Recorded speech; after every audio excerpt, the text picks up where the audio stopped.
Jean Floc. Bon, alors, vidéo un peu à bloc, ouais. Merde, j'ai foutu où le cendrillon? Bon, tant pis. Ah bah il est là, tiens. Donc, total impro, mais total, quoi.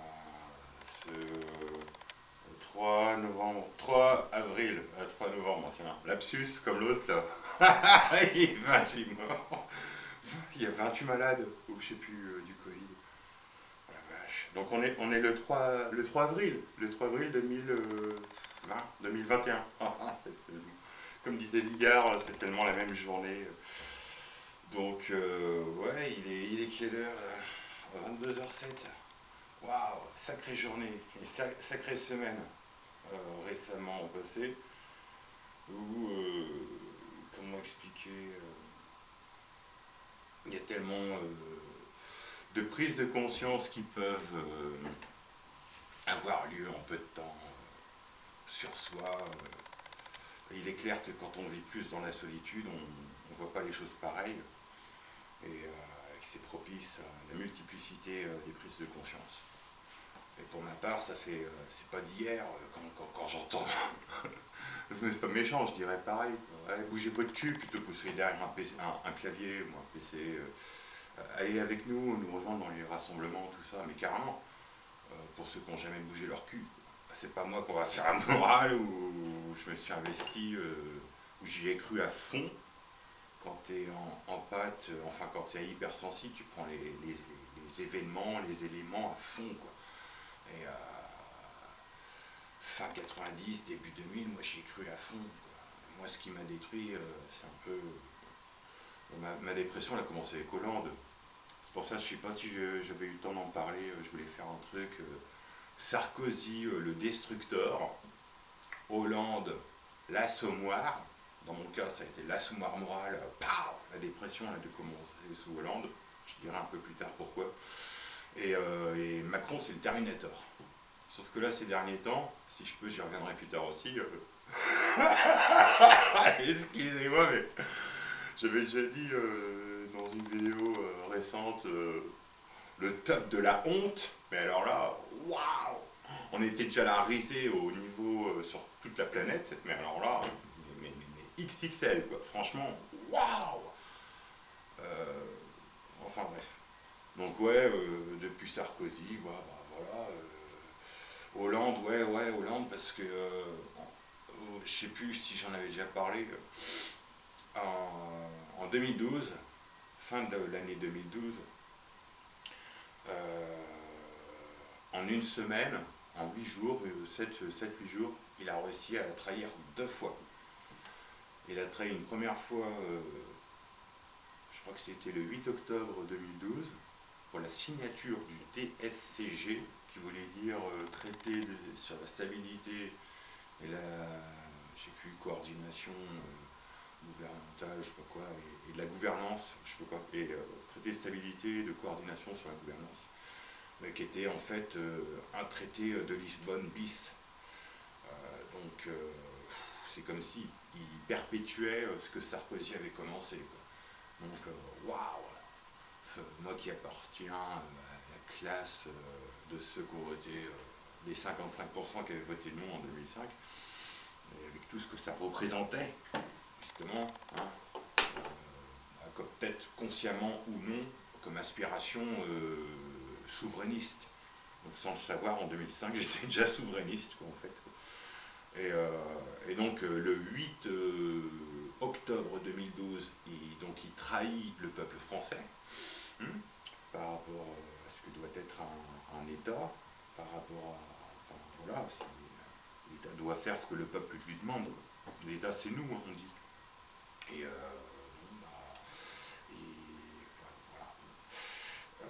et une semaine après, le 16 octobre 2012, c'était le début de l'opération César, à Notre-Dame-des-Landes, pour ceux qui s'en souviennent.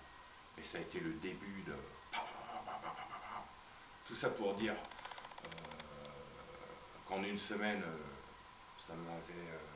dans la situation où j'étais au sud de Nantes, dans une maison en précarité énergétique, fin 2012, avec, bon, je faisais partie de ces personnes qui croyaient que on allait avoir un krach boursier, enfin bon, 2012, quoi, l'euphorie 2012. Quoi. Et bon, ça entretenait la vie sociale, locale, économique, professionnelle, dans une incertitude de l'époque. Comme au sud, enfin dans le bassin nantais, il y avait 3 à 4, enfin plusieurs dépôts de bilan par semaine déjà en cette fin 2012.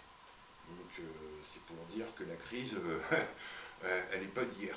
Et que bah, c'est comme s'il y avait eu plusieurs mouvements de la crise de 2008. Moi je l'ai ressenti en 2009 dans mes recherches d'emploi à l'époque. Et un peu début 2010. Et surtout, ouais, fin 2012. Moi j'étais, je ne sais pas si vous connaissez Saint-Philbert de Grandlieu. J'étais dans ce coin-là, dans le bassin de Grandlieu. Et c'était juste pour trouver un stage en entreprise, c'était galère, quoi. Un stage juste pour faire un stage métier. Moi j'étais sur une plateforme pour faire des stages métiers. Et puis et donc voilà. En parallèle, j'ai commencé à bien me politiser grâce à la campagne de 2012 du Front de gauche. Quoi. Et c'était une première période de politisation. Et puis en parallèle, bon, bah, je voyais au centre de formation là, pour faire des stages métiers, des chiffres bidons quoi, au niveau du bassin d'emploi récent. Quoi. Ils avaient des chiffres de 4 ou 6 années en arrière qui n'étaient plus valables avec ce qui se passait, ce que je vivais en tant que chercheur de stage. Bah non, tu trouvais pas comme ça. Quoi. Et voire tu galérais pas mal. Quoi. Et donc, ça m'a entretenu dans la dépression de ce que j'avais dit précédemment, quoi, de la double trahison de Hollande, quoi, où Sarkozy, tiens, entre 2007 et même 2005, 2012, il avait déjà armé la police globalement de France, quoi, et l'armement déjà impressionnant qu'avait donné Sarkozy. Bah, pour ceux comme moi qui avaient voté Hollande pour plus avoir Sarkozy, et puis bon, bah, voilà, c'était le minimum de gauche, ce qu'il n'aura pas fait plus tard, quoi, sur les 5 ans de... Et bah là, le 16 octobre 2012, à travers l'opération César, c'est comme s'il amplifiait la culture sarkozyste des armes, enfin de la répression. Donc ce qu'on vit actuellement, et ce au moins depuis les Gilets jaunes, je dirais depuis au moins les manifestations contre la loi travail 2016, les lois El Khomri, c'est c'est la suite logique, la répression ultra violente, encore plus violente quoi, des gilets jaunes. Quoi. Et puis là c'est plus une répression verbale que nous avons à faire. Je pense qu'il y a quand même une grande lassitude qui s'est installée dans le pays. Quoi. Les dernières revues de presse que j'ai faites, voilà,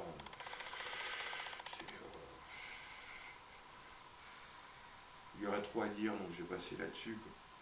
Mais c'est pour dire, bah voilà, pour ceux qui ont connu la dépression, bah, j'explique mon cas perso, donc c'est un petit peu, tiens, là, je parle de moi, mais pour un peu, voilà, qu'on me connaisse un petit peu. Ouais, ça a commencé fin 2012, dans le contexte que j'ai décrit. Voilà.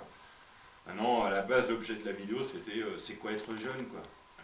J'ai eu 44 ans il n'y a pas longtemps, et je suis désolé.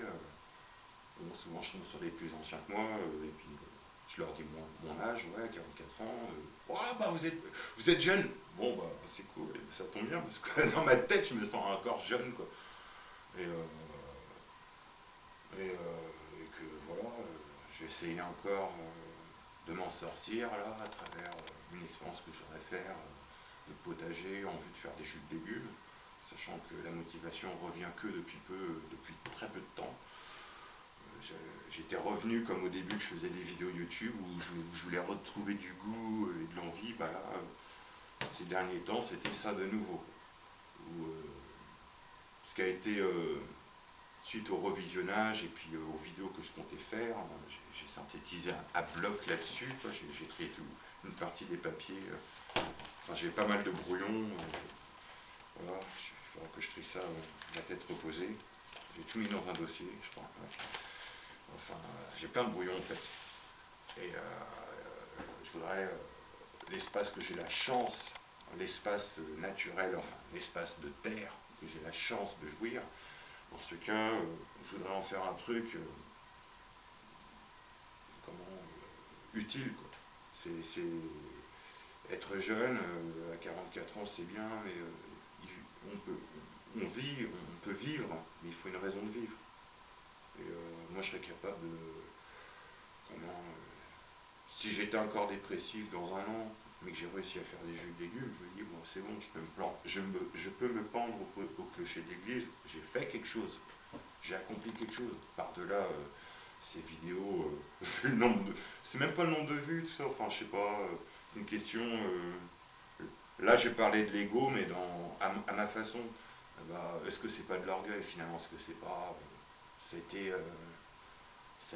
C'est ce qui a fait ma prise de recul. Là, j'ai pas dû faire la dernière vidéo, c'était il y a 2 3 semaines. Et, et j'étais motivé hein, pour.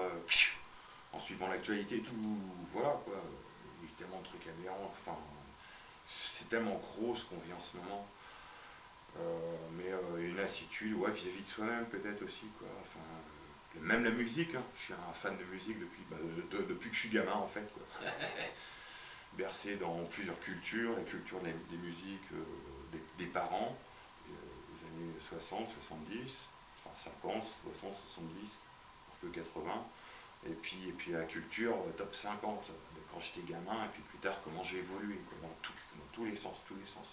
Et finalement, les goûts que j'avais encore il n'y a pas longtemps, enfin tout est en train d'être revu.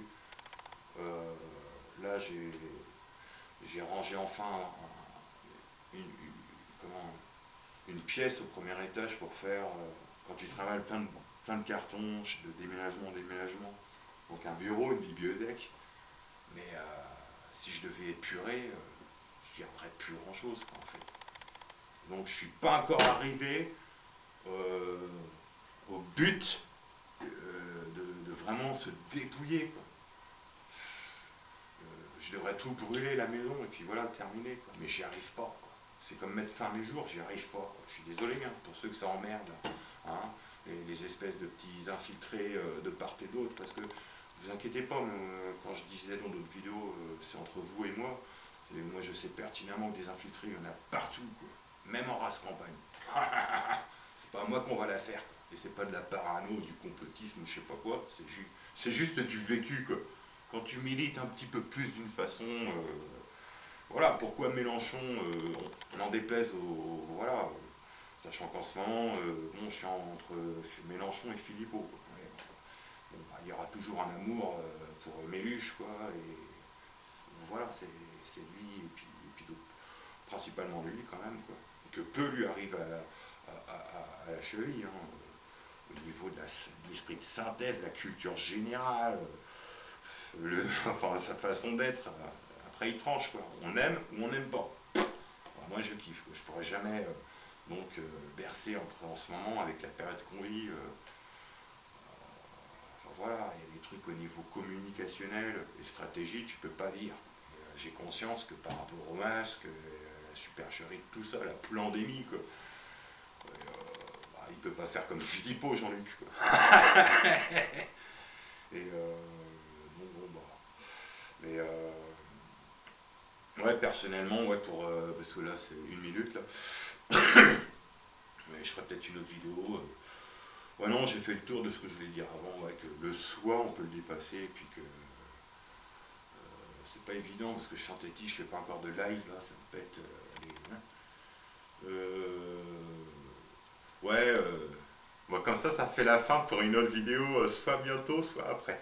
Et si l'extrême droite gouvernait en secret en France depuis plusieurs décennies, et pourquoi pas depuis plusieurs siècles, hein, à méditer, quoi. Je développerai un peu plus tard là-dessus, quoi. C'est un truc qui m'est venu, quoi. Hein. Euh, voilà, ne pas oublier que l'action française, ça existe encore. Hein. Et sinon, par rapport à en ce moment, c'est pas bon, bah, du sauf qui peut général, comme avec, on n'est même pas sûr d'élections satisfaisantes, enfin comment. Bon bah du coup, vive les communautés, quoi. Hein. Ceux qui peuvent, allez en campagne, faites votre potager, et puis voilà, quoi. Et vive les communautés.